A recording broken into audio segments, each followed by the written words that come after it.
حامدا ونصلي أما بعد فأعوذ بالله من الشيطان الرجيم بسم الله الرحمن الرحيم والعصر إن الإنسان لفي خسر إلا الذين آمنوا وعملوا الصالحات وتواصوا بالحق وتواصوا بالصبر. وقال النبي صلى الله عليه وسلم المسلم من سلم المسلمون من لسانه ويده إلى آخره. صدر مجلس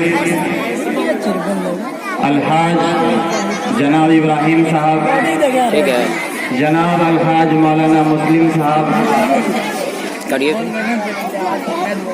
دارالعلوم نور الاسلام کے موقر جید عالم دین مولانا رضوان صاحب اور جامعہ علوم اسلامیہ فاضل دارالعلوم دیوبند اور جامعہ رحمانی کے دھڑکتے دل بے باک مقرر جناب مولانا عبدالمتین صاحب اور اسٹیج پر تشریف فرما دیگر علماء اعظام، معزز سامعین، میری پردہ نشی ماں اور بہنوں، عزیز بچوں، پگھلنا علم کے خاطر مثال شمع زیبا ہے، پگھلنا علم کے خاطر مثال شمع زیبا ہے، نہیں پہچان سکتے ہم بغیر اس کے خدا کیا ہے.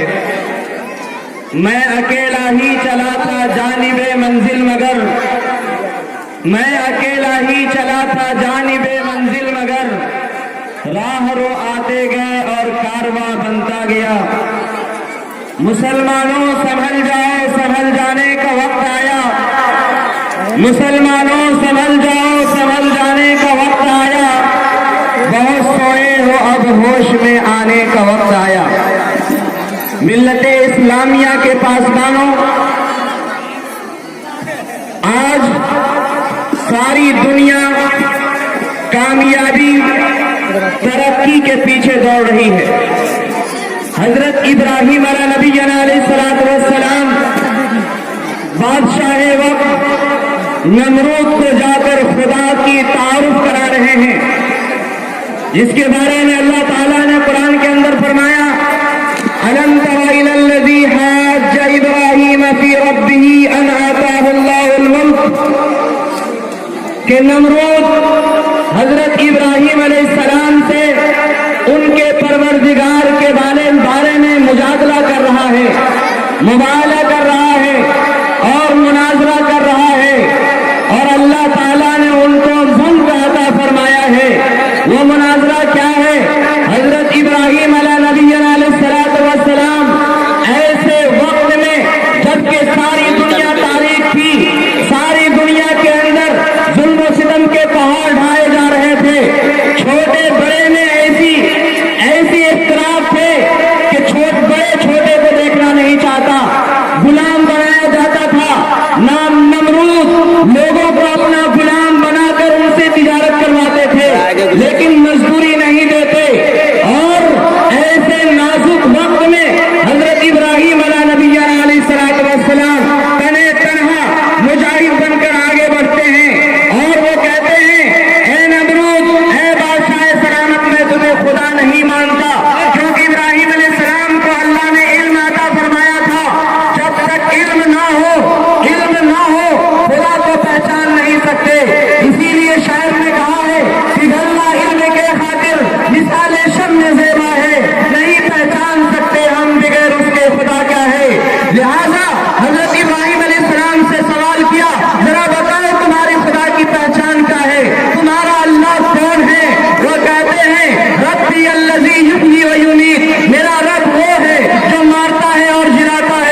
ہے, اللہ جسے جنت کا راستہ دکھانا چاہتا ہے اللہ اس کو صحیح راستہ دیتا ہے, اللہ اس کو دین کی توفیق دیتا ہے, اللہ دین کی سمجھداری دیتا ہے.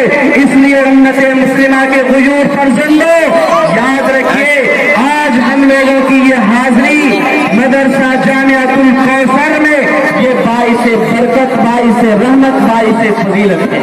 کیا بات نہیں ہوتا, کیونکہ اللہ نے آپ سب کو اس مدرسے میں کھینچ کر بلایا ہے. یہ ہماری آپ کی کوئی قربانی نہیں ہے.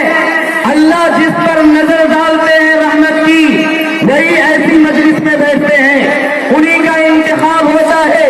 بے شمار لوگ ابھی سوئے ہوئے ہوں گے لیکن اس مجلس میں نہیں آ سکے. آپ قابل مبارکباد ہیں. جب آپ کو اللہ نے اتنا حسین موقع عطا فرمایا تو آپ کے اس مدرسے کے اندر دور دور سے چیدہ اور منتخب علماء کرام کو بلایا گیا ہے. آپ حضرات سے گزارش ہے کہ آپ دل کے کانوں سے سنیں گے اور اس پر عمل کرنے کی کوشش کریں گے. میرے بھائیوں, اللہ تبارک تعالیٰ نے حضور اکرم صلی اللہ علیہ وسلم کو اس دنیا کے لیے رحمت للعالمین بنا کر کے بھیجا. آپ صلی اللہ علیہ وسلم قافلے میں جا رہے ہیں اور قافلے میں حضرت عائشہ صدیقہ رضی اللہ تعالیٰ عنہ موجود ہے.